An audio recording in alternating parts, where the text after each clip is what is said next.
He's got little Jeffrey Epstein teeth.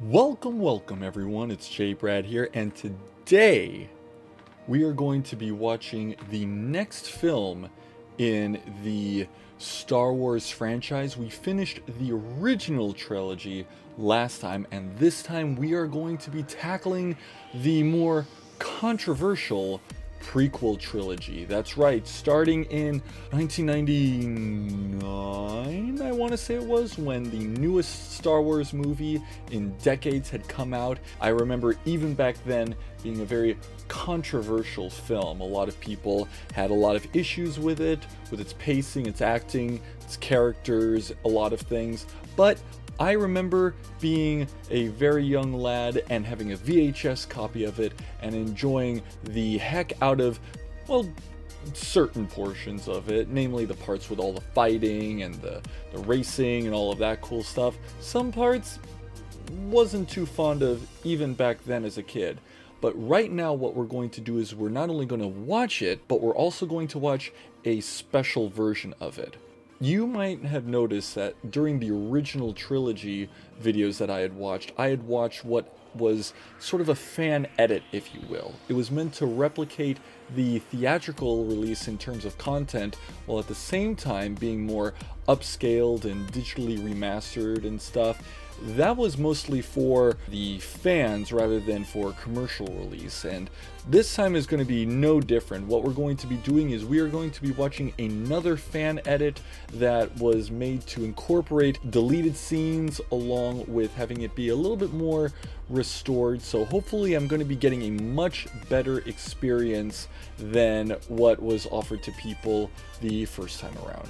So without further ado, let's get right into it. Now, of course, you folks knew all of the interesting facts about the original trilogy, and I'm sure you probably know a lot of other really interesting things about this one too, so feel free to leave a comment as well as liking and subscribing. I look forward to hearing all of your hot takes, I'd imagine, on the prequel trilogy in the upcoming videos. So, here we go.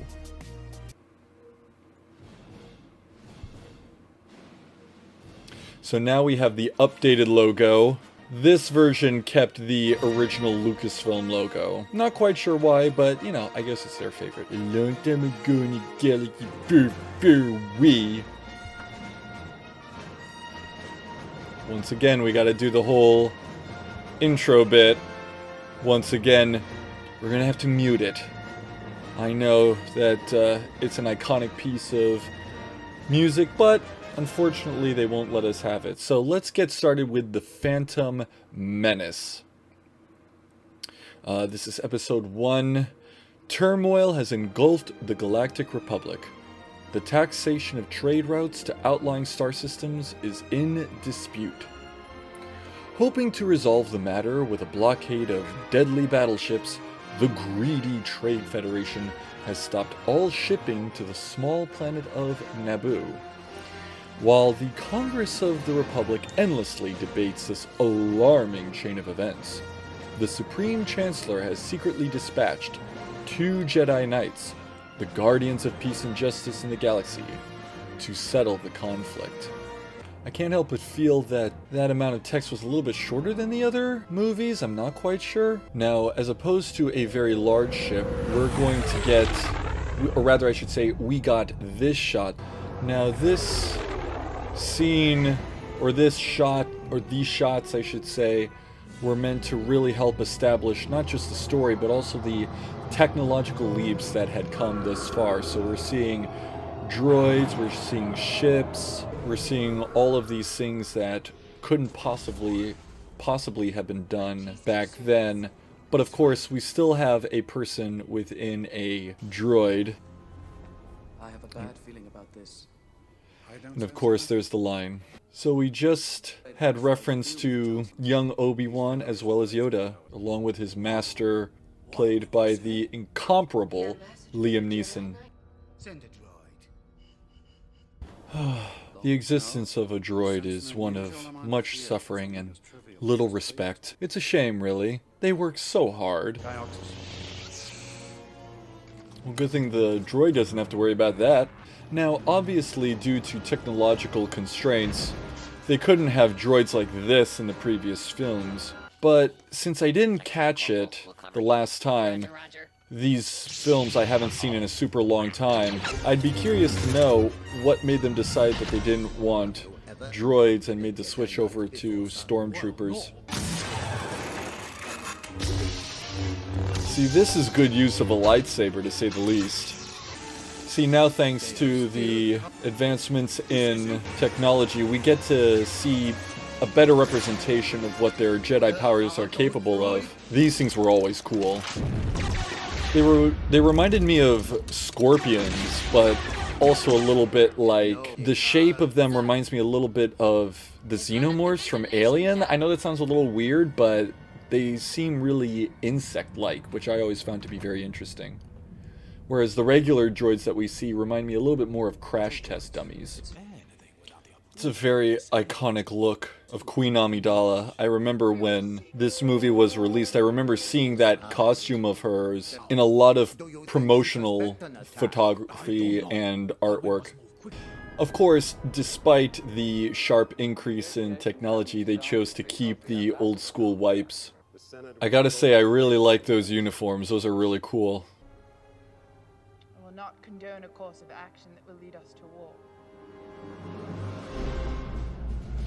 You know, like I said earlier, I haven't seen these movies since they first came out, but I do distinctly remember, even as a kid, that I thought Queen Amidala was very... I don't know if strong is the word I would use, but she did give off this really firm presence, which I always thought was kind of neat. I remember these things, and these as well. I remember there were lots of toy sets of these. They just show Jar Jar Binks. They just show him standing there. There's no, like, establishment of where he comes from or where he's going. He's just standing there. The ability to speak does not make you intelligent. Now get out of here. A sentiment I share strongly, Qui-Gon. I like how they kept the exact same sound effects, thinking about it now. Excuse me, but the most safest place would be Gonga City. It's where I grew up. 'Tis a hidden city. The CGI did not age well. If they find us, they will crush us, grind us into tiny pieces, and blast us into oblivion. Ewan McGregor is the only person I can think of who could have possibly played a young Obi-Wan. I don't know what that was about, but okay. The amount of hatred directed towards Jar Jar is most certainly not unwarranted. But at the same time, it could have been very easily avoidable. I think that the main thing that hampers people from finding Jar Jar to be likable is, well, the accent is certainly a big one, but also the fact that we're not really given a chance to sympathize with him. He's this bumbling oaf, but he doesn't really prove himself to be worth more. He certainly hasn't presented himself to be, I guess, useful is the word I would look for, but if they had shown us seeing him get banished maybe earlier in the movie, I could probably feel a little sorry for him. Star Wars, more like galaxy brains. We should no care about Naboo. And speed is on our way. We are gonna speed you away. We could use a transporter. We shall give you una bongo. Thank you for your help. Did Qui-Gon use Jedi mind tricks earlier? A couple seconds ago? When he moved his hand? Going through the planet core? God's bombing. Any help here would be hot. What? Your God's demand. He is doing Jedi mind tricks. Okay. That's a cool ship, not gonna lie. The Manta Ray. Now, they're going to go through the core of the planet? How big could this planet possibly be? Now, I remember in the theater seeing that and being, needless to say, a little freaked out. You'd say, boom to gasser, then crash into Buster's hay liver, then vanished. Again, I have no idea what he just said. There's always a bigger fish. A little on the nose, but okay. I remember being a kid and wanting everything to do with that awesome lizard thing. I remember, because I was really big into Godzilla and giant monster movies when I was 8 or 9 or so, and when I saw that, my face lit up. I was like, are we going to get a Godzilla thing in Star Wars? That sounds beyond awesome. Sign me up. I was hooked for the rest of the movie, to say the least. Oh, little robots. Power's back. I remember liking this fish too, because it had like a big crocodile mouth. He's got little Jeffrey Epstein teeth. I just realized those large carrier ships look like chocolate Easter bunnies. Beautiful looking city and beautiful architecture. Beautiful dress. Man, I would love to live there. I bet the weather's perfect all year round. Viceroy, we have captured the Queen. Victory. What is their accent supposed to be? Is it like Chinese or something? I know a lot of people thought that Jar Jar Binks was a racist character because he's supposed to be like a Jamaican or something like that. It almost feels like almost like a minstrel character, but I'm also getting like a similar vibe from these aliens from the Trade Federation. Almost feels like they're supposed to be like mocking Asians or something. I'm not sure. Where did they film this? Florence? Venice? I think I've seen that water fountain before. Which museum was this filmed in? I see that Queen Amidala is in her goth phase right now. Definitely support it. I will say, even though some of the CGI doesn't really hold up too well, a lot of it does, namely with these droids. They seem to blend in seamlessly with the rest of the scenery. It might be appropriate that the Trade Federation aliens are racial caricatures of Chinese people, because these droids are really flimsy. They might be made in China. These guys suck at aiming too! Jesus Christ!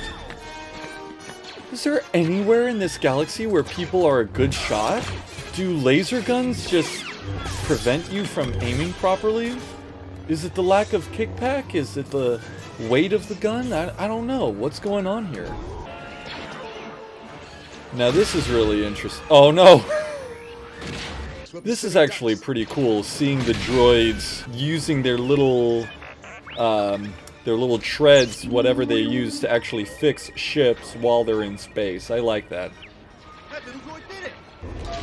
And you know who that little droid grew up to be? Albert Einstein. Is Emperor Palpatine sitting? Oh wait, he is. The hologram is sitting?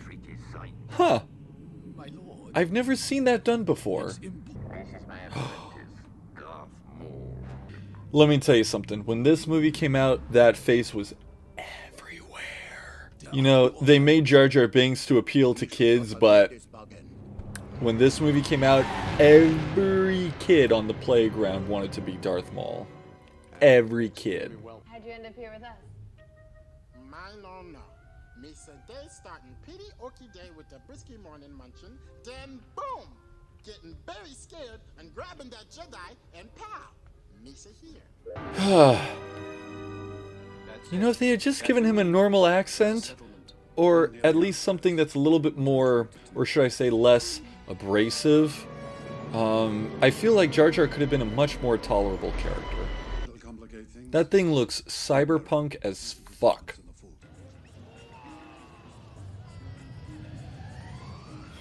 Very nice to see the cities that are in Star Wars, but from higher angles now that they can. Ah, yes, Nubian. We have lots of that.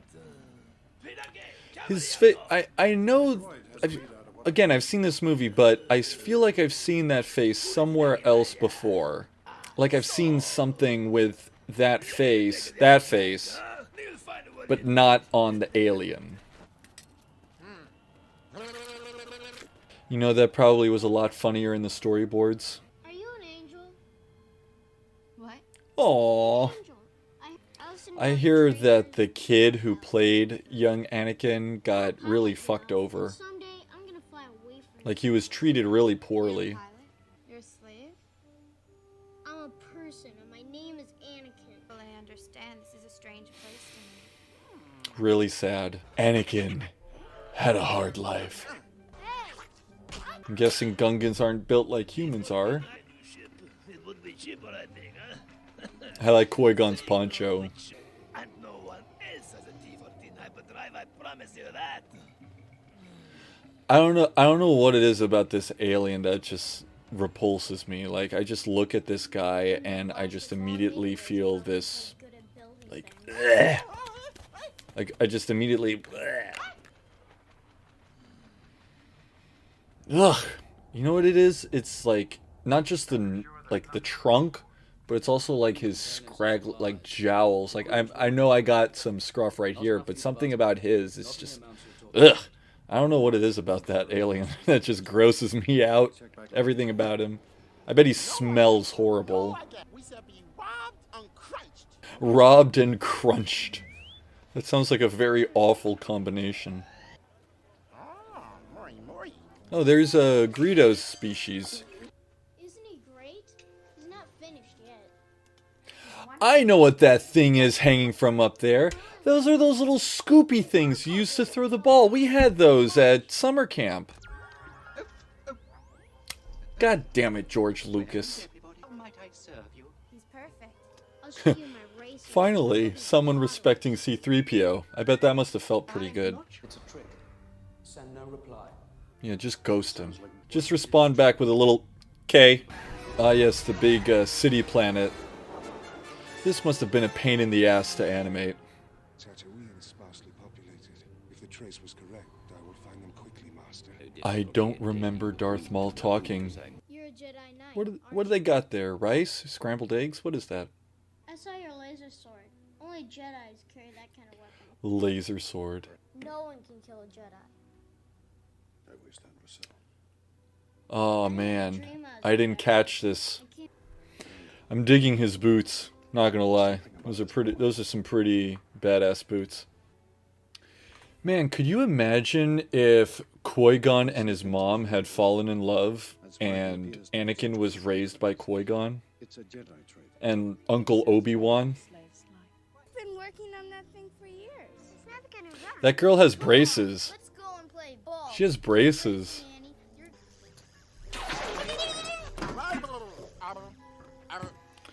This, I find him to be tragically unfunny. Very tragically unfunny. It's working! It's working! You know, it's funny, that little moment right there gave off these Steven Spielberg vibes. I can't really explain. I want to be the first one to see them all. This prequel fan service is really something. The reading is off the chart. Over 20,000. It's over 20,000.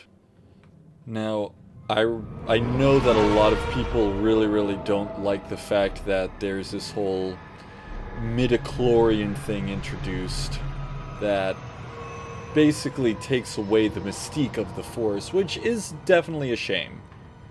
As much as this is a sci-fi tale, you know, there is a little bit of mysticism that kind of surrounds it, similarly to a Dune. I also really like how all of the pod races look different. I think that it gives a little bit of personality to each of them, and that in turn makes it more interesting to watch. Because if they'd all look the same, you wouldn't really feel that invested with Anakin's. I just happen to have a chance cube here. A chance cube?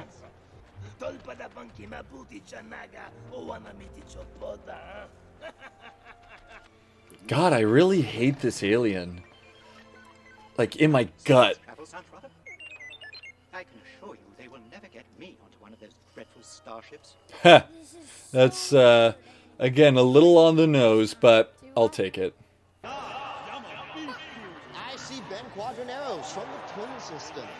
How many Bens are there in this franchise? You can tell they had a lot of fun designing these aliens.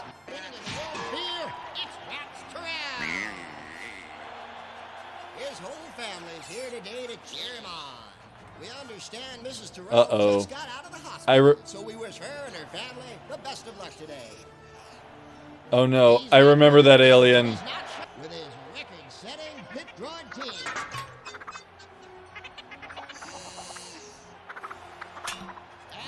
The Three Stooges. Anakin Skywalker, a local boy. Looks like everyone there, they know they don't think he's gonna win, but they cheer him on, you know, 'cause he's a little boy and he wants to race with everybody. I like that.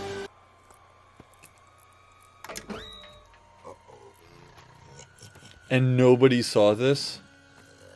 No one had eyes on that guy moving over to his pod? Use your instincts. I will. They're also using the music while he says this to sort of give the little hints. Oh my, who's that with the blue hair? Yes, please. Well, I guess I got my answer for how he moves around, basically like a slug. Can't be that fast. It's like Goodfellas. Jabba the Hutt may have walked slow, but that was because he didn't have to move for anybody. The Queen is not. Queen trusts my judgment, young handmaiden. You should too. Again, there's no way Qui-Gon doesn't know. He's gotta know.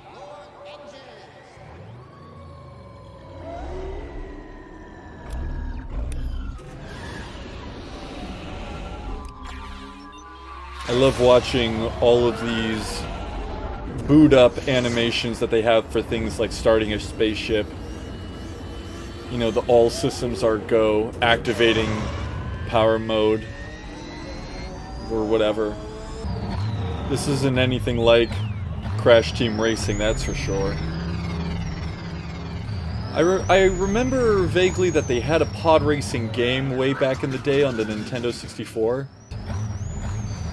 Oh man, don't do this. Don't do this, please. Don't do that. Because I remember him dying because he made the little noise. Don't do that. Hey, I recognize that guy in the corner. That's Willow. That's Flitwick or whatever the hell from Harry Potter, right? The little guy? He's just chilling out at the Star Wars set. You just happen to be around. You're like, hey, you want to be an extra in the movie while you're here?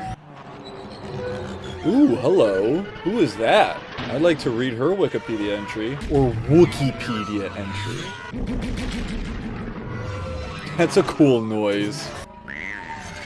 See, why'd you have to go and show us his family like that and get them all excited for him to race? Uh-oh.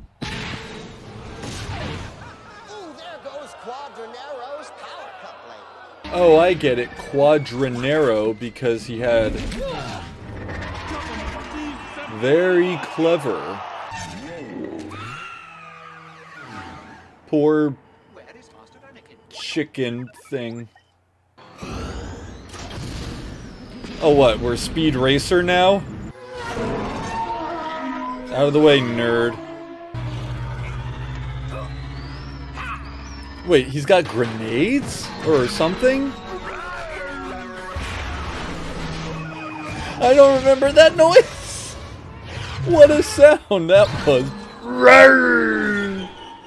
I'll have to test that noise on my on my dog to see how he reacts to it. What, they don't have security to make sure that... Well, there goes Mr. Gyroscope. Aw, don't be mean to the Jawas. These guys are just assholes. They just shoot everybody they see. Ooh, that's a good sound. Say what you will about the prequels, but the sound design, though. Now, of course, we know he wins, but...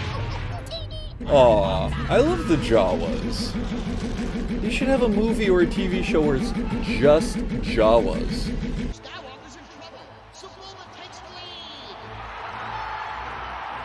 I wonder if the guy who voices the head on the right is an actual sports announcer, because he definitely sounds like he'd be a good one. Well... Probably,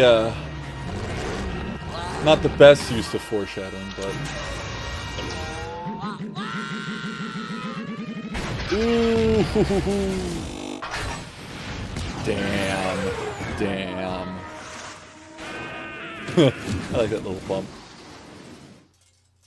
I don't know what that meant, but probably couldn't be something they could put subtitles for. Aww. Who doesn't love a good underdog story? Am I right, folks? I lost everything. I'm glad he lost everything. Aw, he's a hero. Wait, no, what's going on? Why are they fighting? I don't understand. Oh. So, one of the issues with prequels is that it's very tempting to just barrage the viewer with little references to things that are about to come. Can I go, Mom? Oh, man. Anakin, this path has been placed before you. The choice is yours alone. Wow, what a great mom.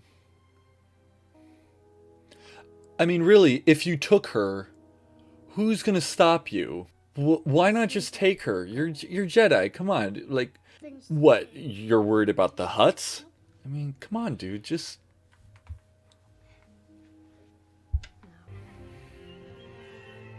This is sad. This is very sad.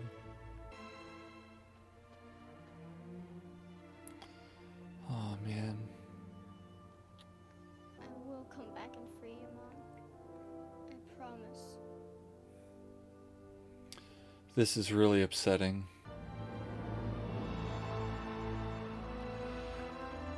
What makes this so heartbreaking is that while it is such a quintessential part of many a hero's journey, we know that it does not end well for Anakin, but on any level. Can I give you a hug? Sure. Oh, I really like this lady. What is it? I want those boots, and I want that backpack.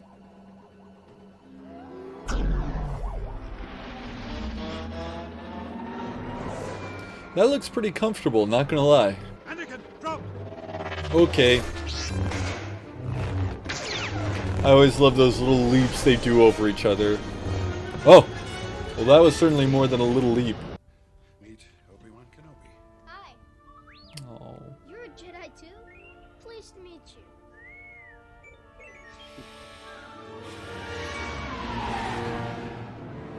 Why it gotta be like this? Well, been a while since we've seen him.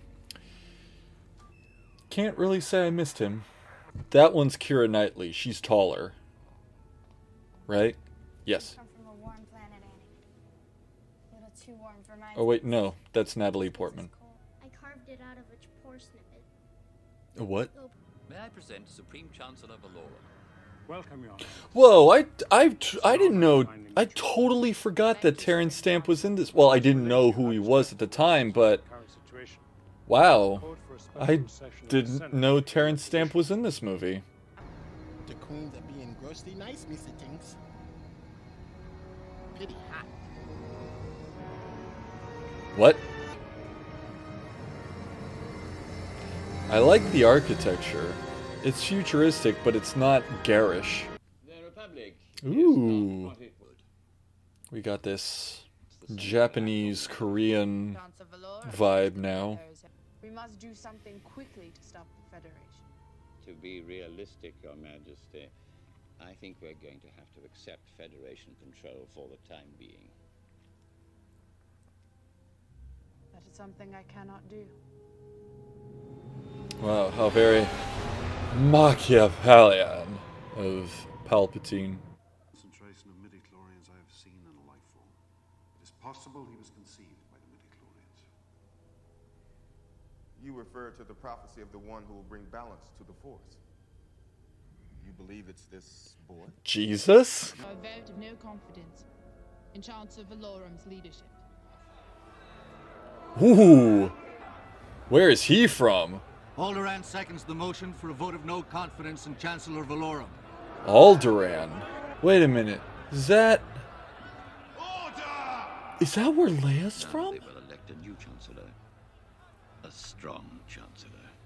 One who will not let our tragedy continue. Wow, this guy is so Machiavellian. Do not defy the Council, Master, not again. Defy the Council again? If you would just follow the code, you would be on the Council. So I'm guessing that he's been either offered or seeking a seat, but has never managed to actually get it. A ship. A speeder.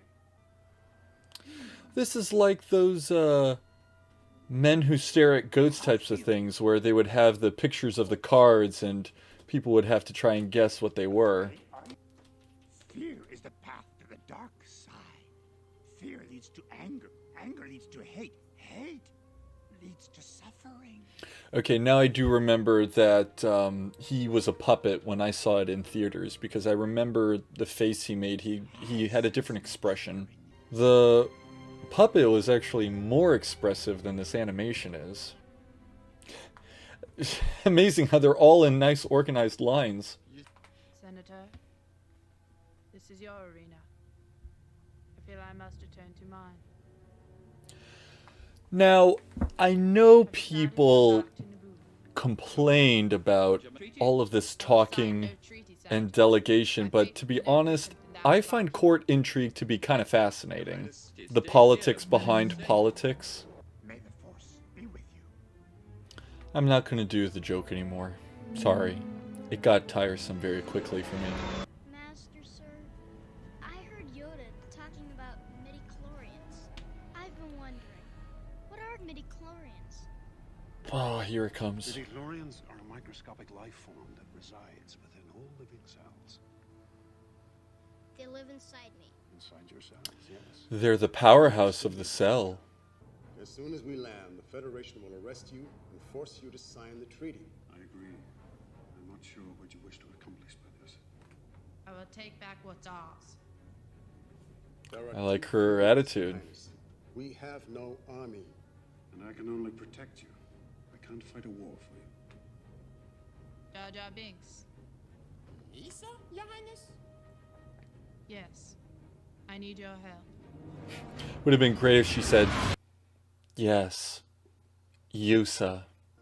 I foresee you will become a great Jedi Knight.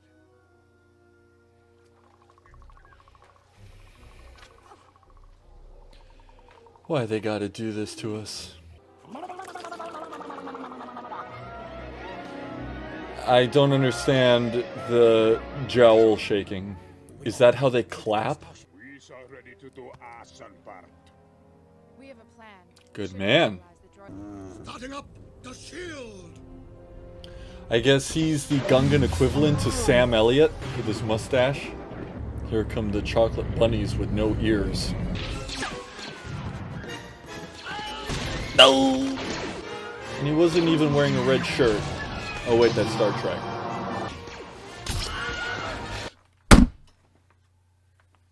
Oh man. They really just can't help themselves. He Wile E. Coyote'd his way down. We're gonna hear a Willem scream in every single Star Wars movie, aren't we? Does the Christmas special have a Willem scream in it? I think that one of the things that sells the whole idea of having the droids is that they go out of their way to show them being activated. How they move in perfect synchronicity with each other. Well, that didn't take long. Now those bigger ones, do they only work on one? Or do they just keep rolling and keep... Ooh, those ones explode. Here we go.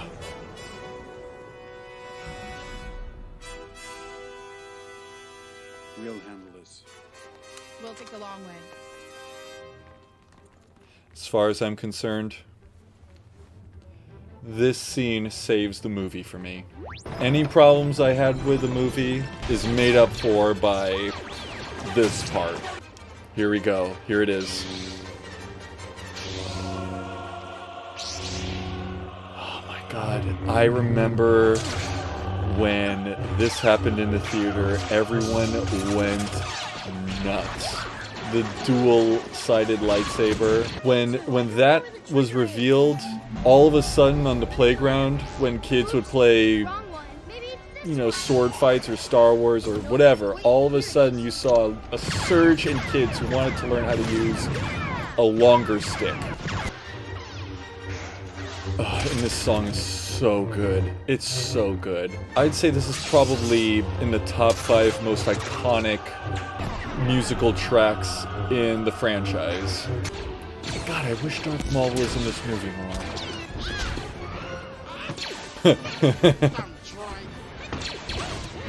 Okay. That's actually a little funny. I'll give Jar Jar Binks that one. I'll give him that one. Not gonna lie, I think I might like these ships a little bit more than the X-Wings. I can't help but feel that their shape was flipped around on purpose, like a backwards X-Wing. Yeah, let her do it. Why not? She's the queen. It's her palace. God damn.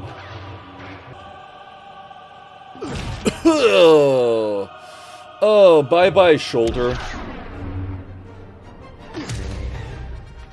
Yeah, that's a concussion.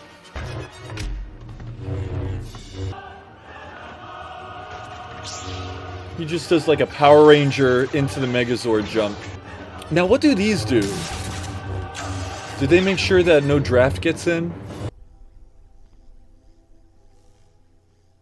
He kind of looked like, what's-his-face from The Witcher for a moment when he was meditating.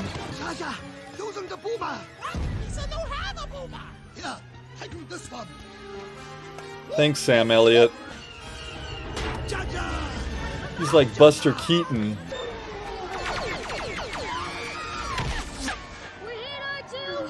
So it's clearly meant to be a reference to the TIE Fighter X-Wing fight from the first film, but... Oh, well, this time they're actually in it.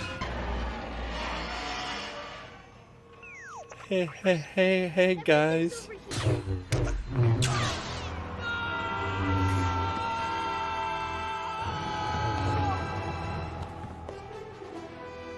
And that's why the lightsaber bow staff is so cheap, because that middle part that you're holding on, it's like, it's just a blunt instrument along with the actual lightsaber. Your little insurrection is at an end, Your Highness. It just occurred to me, I think that their eyes also sort of lend to the idea that they might be some sort of racial caricature. It's a little awkward that they would just put something like that in a movie like that, especially one aimed towards kids. In 1999? Certainly couldn't do it today. Oh, he is so mad. Nice. There you go. Very good. Oh! It's interesting how it still works even though half of it is gone. That was a good move. I've always wanted to learn how to do that spinning jump thing. Oh yeah, that's right. They can do that thing. Nothing can get through our shield. They're so Chinese that their lips don't move in sync with the dialogue.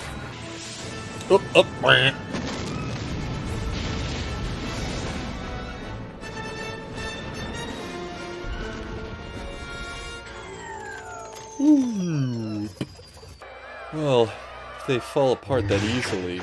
Needless to say, I guess I answered my question from earlier about what made them decide to not keep the droids. Ooh, ooh, ooh.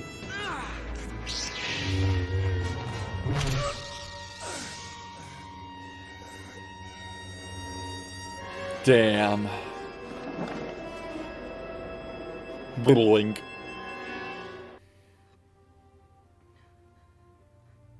He is the chosen one. He will bring balance. Train him. I actually like Qui-Gon. He went against the grain, and he went against the orders of the council, but he was, you know, very convicted, and he stood up for what he believed in, and he was willing to die for it. And that's pretty admirable. And you, young Skywalker, we will watch your career with great interest. Together, we shall bring peace and prosperity to the Republic. Is it just me, or are humans overrepresented in the government? Your apprentice, Skywalker, will be. I preferred the puppet.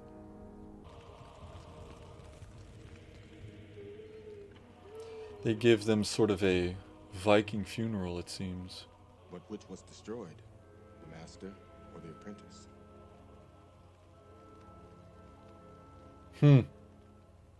That's a nice little shot.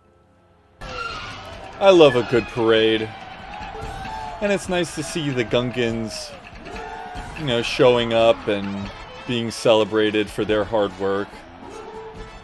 They carried a lot of the weight of the battle, and it's nice to see the humans of Naboo celebrate them. Oh, he's got the haircut.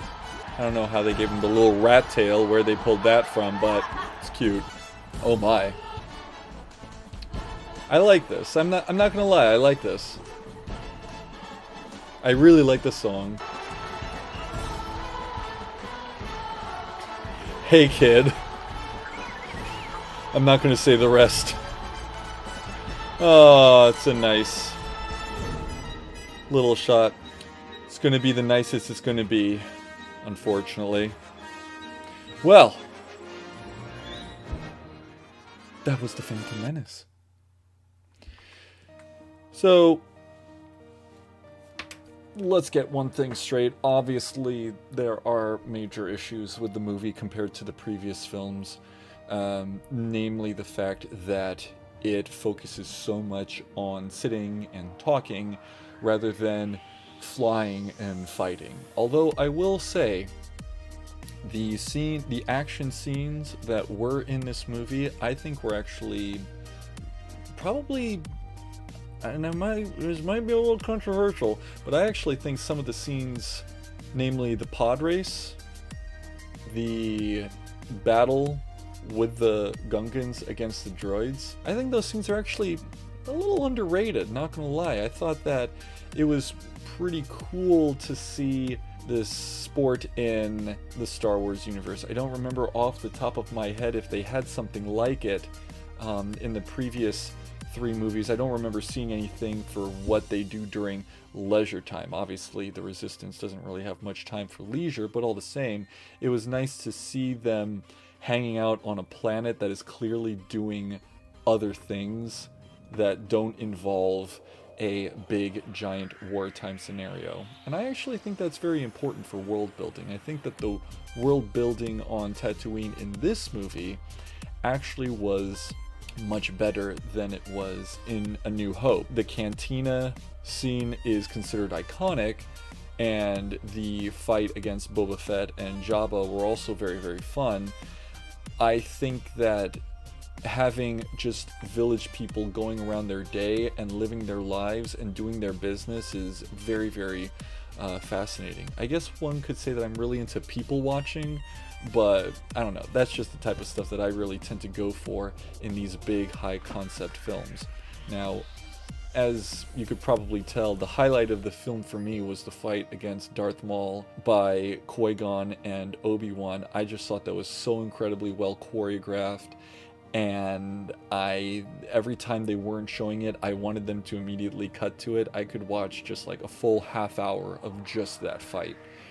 I didn't really care for the scenes with Jar Jar. I know that's pretty easy for anyone to say, but as I mentioned in the beginning of the movie, what really makes it difficult to find Jar Jar likable is the fact that he bumbles around a lot, but he doesn't have a counterbalance for that. If he was, let's say, very clumsy, but at the same time very brave, maybe he was sort of like if he was brave, if he wanted to fight, if he wanted to do the right thing, he just happened to be very clumsy, that could probably make him a little bit more likable, so that when he sort of, Mr. Magoo's his way through the battlefield, it would feel a little bit more earned. And I think it would probably be a little bit funnier if he was under the impression that he was doing so much fighting where in actuality he was bumbling about. I didn't like the leader of the Gungans too much. I found him very bizarre. I didn't really understand what his whole deal with the shaking of the jowls was. That just seemed very arbitrary to me. I really liked looking at Queen Amidala's character. I found her costumes to be just astounding. In fact, I would say that the costumes in the prequels probably better than in the original trilogy, if only for the fact that they have a much bigger budget to worry about. While I know that people consider this movie to be a bit of a mess, since I did not grow up with the original trilogy, I guess it's a lot easier for me to have a bit of a soft spot for it, even though I haven't seen it in over a decade, well over a decade, in fact, probably like a decade and a half. I can't say it was as bad as I think a lot of people felt. So for this movie, I would give it like a solid 3. Like, it was okay. Some parts were better than okay, some parts were less than okay. It was serviceable. As a prequel, I tend to give them a little bit more benefit of the doubt, similar to how I do the first film in a trilogy, this being both the first film in a trilogy and a prequel. I'm willing to cut it a little slack, since they're clearly trying to establish a separate identity to not only the rest of the films that came before it, but also setting it up, for the films that are going to be coming later down the line. And you know what, I'm sure that's probably going to be how it is with the sequel trilogies as well, which we shall all see in due time. So thank you very much for checking out my reaction to Phantom Menace after God knows how many years. Until then, this is the Gentleman J. Brad, signing out.